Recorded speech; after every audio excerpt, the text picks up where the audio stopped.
Mesdames et messieurs, bonjour, c'est Cyril Krichet Moutmoun. Aujourd'hui, nous allons parler en fait du calendrier. Je sais que chacun de vous a plusieurs questions qui se posent sur le calendrier, à savoir, en réalité, est-ce que le calendrier a toujours été le même? Est-ce que les mois qu'on retrouve dans le calendrier sont exactement les mêmes? Est-ce que l'ordre des mois ont toujours été les mêmes?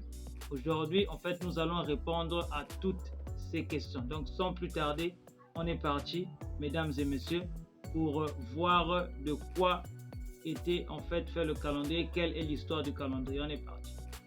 La première des choses que vous devez savoir sur le calendrier, c'est que le calendrier qu'on utilise aujourd'hui, il est d'origine romaine.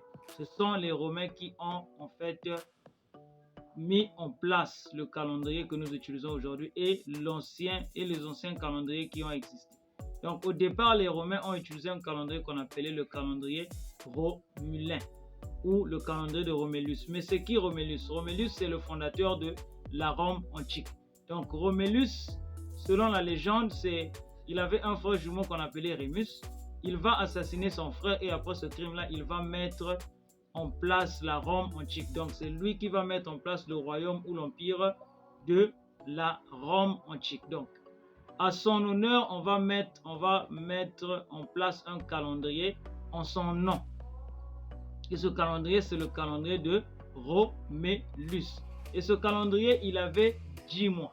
Il avait effectivement seulement 10 mois et il avait 304 jours, voire 305 jours. Et ce calendrier-là, le premier mois de ce calendrier était en fait le mois de mars. On commençait par mars et le mois se terminait en décembre.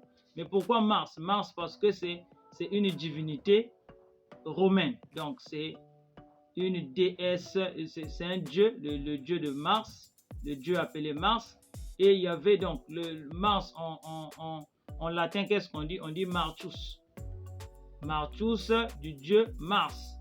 Après, on avait Avril qui venait après Mars, qui s'appelait Aprilis en latin, du dieu Aphrodite.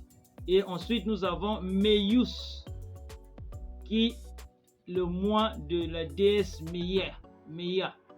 Ensuite, nous avons Lunius, qui est le mois de juin aujourd'hui, qui est de la déesse Junon. Après, nous avons Quintilis, qui signifie 5, donc le 5e mois. Nous avons Sextilis, qui signifie 6, donc le 6e mois. Nous avons September, qui signifie 7, le 7e mois. Nous avons October, qui signifie 8, le 8e mois. Nous avons November, qui signifie 9, le 9e mois. Nous avons December, qui signifie 10, le 10e mois. Donc les mois dans ce calendrier avait 10 mois en ordre. Donc on partait de mars jusqu'à décembre et c'était tout.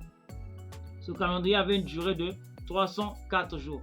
Mais pour en fait des besoins de réforme, il va arriver un moment où un certain monsieur Nouma va en fait reformer ce calendrier en lui apportant 50 jours de plus. Et dans ces 50 jours de plus, on va alors injecter le mois de janvier et de février juste derrière le mois de décembre. Donc c'est là que va naître le mois de janvier et février derrière le mois de décembre. Mais tenez-vous bien, c'est que à cette époque-là, ce ne sont pas les premiers mois, mais ils sont simplement des mois qui sont derrière et le calendrier a désormais 12 jours.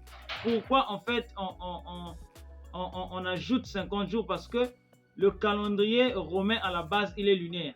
Donc il fallait passer à un calendrier solaire pour avoir en fait les mêmes nombres de jours. Parce que lorsqu'on avait 304 jours ou 305 jours, il y avait des jours qui devaient s'ajouter, qu'on appelait des jours d'intercalaire pour bien ajuster le calendrier. Et lorsque on va créer un nouveau calendrier qui s'appelle le calendrier Pompelin, on va quitter le calendrier de Romulus pour le calendrier Pompelin.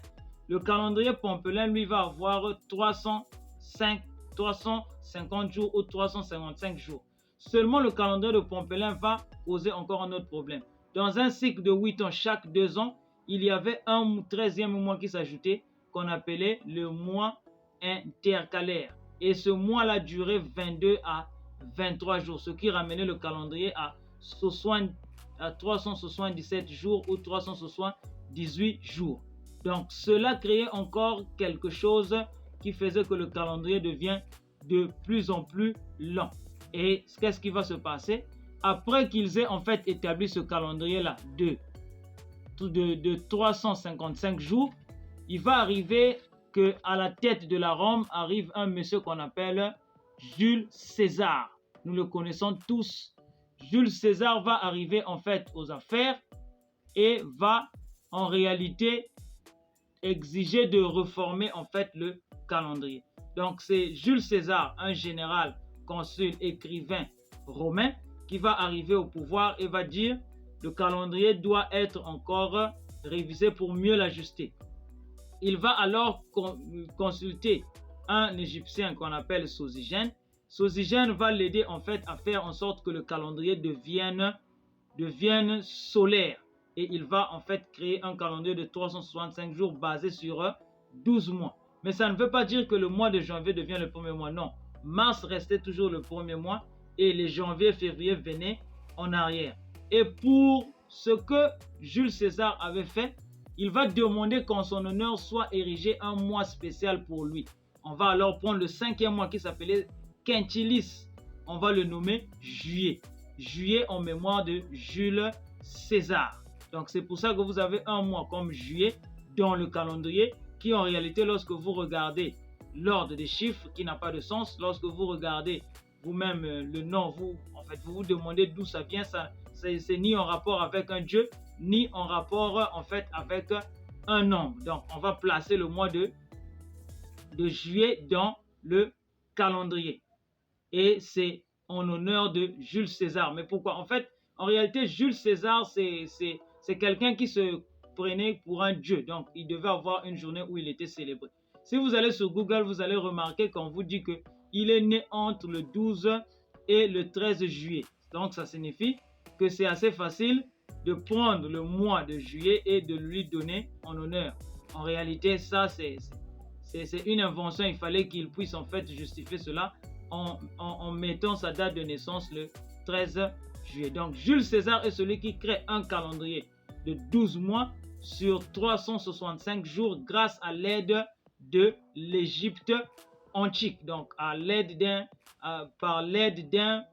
d'un astronome égyptien. Il va mettre en place un calendrier de 365 jours. Après la mort de Jules César va arriver au pouvoir son fils adoptif qu'on appelle Augustus. Augustus va arriver au pouvoir et Augustus aussi va être tenté par cette envie en fait de retoucher le calendrier. Lui, il va alors exiger que lui aussi qu'il ait un mois et ce mois-là c'est le mois d'août.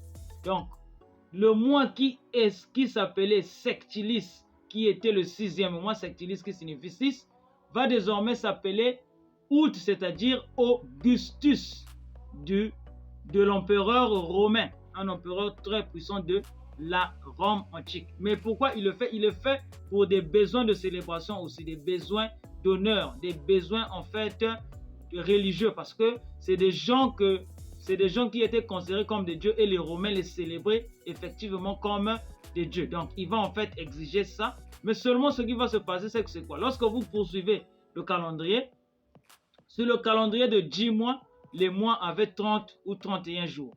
30 ou 31 jours. Seulement lorsque Augustus va exiger qu'on lui fasse un mois, dans sa tête va monter l'idée du pouvoir et il va se dire pourquoi en fait lui, il doit avoir un mois de 30 jours et son père adoptif doit avoir un mois de 31 jours. Il va alors exiger que son mois ait en fait aussi 31 jours.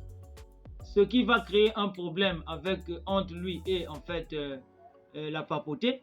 Il va dire à la papauté, si vous ne le faites pas, je suis prêt à faire des crimes, je vais vous tuer. Alors qu'est-ce que la papauté va faire et l'ensemble des Romains? Ils vont alors prendre des jours dans le mois de février pour l'ajouter en fait dans le mois d'août et régler ce problème-là. D'où vous avez dans le calendrier juillet et août qui se suivent mais qui ont en réalité le même nombre de jours. Ils ont tous les deux 31 jours, alors que normalement lorsque 2 mois se suivent, ils devaient normalement avoir un mois qui a 30 jours et un mois qui a en fait 31 jours. Mais les 2 mois là ont 30 jours, alors 31 jours, alors qu'ils se suivent. Voilà. Donc vous avez là en fait la raison pour laquelle vous avez ces 2 mois là qui se suivent et qui ont en réalité, quand vous les voyez, ils n'ont pas de sens. Pourquoi ils sont là? En fait, ils n'ont la signification d'aucun Dieu et ils n'ont pas, en fait, ils n'ont aussi la signification d'aucun nombre. Je sais que nombreux se posent la question, lorsque vous voyez le octa, octobre qui est 8, le nova qui est 9, vous vous dites, mais comment en fait a été fait le calendrier? Donc c'est ça en fait les éléments de réponse sur le mois d'août et le mois de juillet. Ensuite, à leur mort, il y a un monsieur qu'on appelle Grégoire XIII. En ce temps-là, il est le pape à Rome. Grégoire XIII va s'asseoir, lui aussi va faire son malin, il va se dire non, il faut que je touche le calendrier. Mais pourquoi il touche le calendrier? C'est pour en fait bouleverser l'ordre du calendrier et ajouter en fait de nouvelles choses. C'est Grégoire XIII, un pape romain qui va venir et qui va en fait bouleverser le calendrier en mettant le mois de janvier en avant, en prenant en fait février en avant et en mettant mars comme le 3e mois et le reste des mois suivent. Donc à ce moment-là, décembre qui signifie 10 devient 12 et n'est plus jamais 10. Donc qu'est-ce que Grégoire va faire? Quand il va faire tout ça, c'est pour des besoins religieux. Il va alors ajouter dans le calendrier la notion de l'an 0, qu'on a tous l'habitude de dire né avant JC, né après JC. Donc on va mettre un point de référence qui est le point 0, mais ce point de référence là en réalité n'existait pas. C'est Grégoire XIII qui va venir avec cette idée et qui va mettre en place son calendrier où il va bouleverser tout, il va créer l'an 0, il va créer en fait toutes les fêtes religieuses que vous connaissez qui sont dans le calendrier, sont établies par lui, par Grégoire XIII. C'est lui qui va apporter cette modification. Et le calendrier que nous avons aujourd'hui, on l'appelle le calendrier grégorien. Hein, j'ai oublié de vous dire que le calendrier de Romulus s'appelait le calendrier romulien. Hein, celui de Grégoire qu'on utilise aujourd'hui, on l'appelle le calendrier grégorien. Et c'est ce calendrier qu'on utilise de nos jours. J'espère que vous avez eu dans cette vidéo les réponses à vos questions. Pourquoi le mois de juillet et d'août ont tous les deux 31 jours? Pourquoi le mois de février a 28 jours? C'est parce qu'on lui a levé des jours pour en fait combler le trou du mois d'août. Et pourquoi en fait il y a bouleversement d'ordre dans le calendrier? C'est parce que c'est Grégoire qui avait intervenu pour changer tout ça. Je vous remercie, c'était Cyril Créchet-Moutmout. Vous avez eu dans cette vidéo des vérités sur le calendrier qu'on utilise aujourd'hui. Et je vous retrouve pour une prochaine vidéo. À plus, mesdames et messieurs, je vous remercie pour votre attention.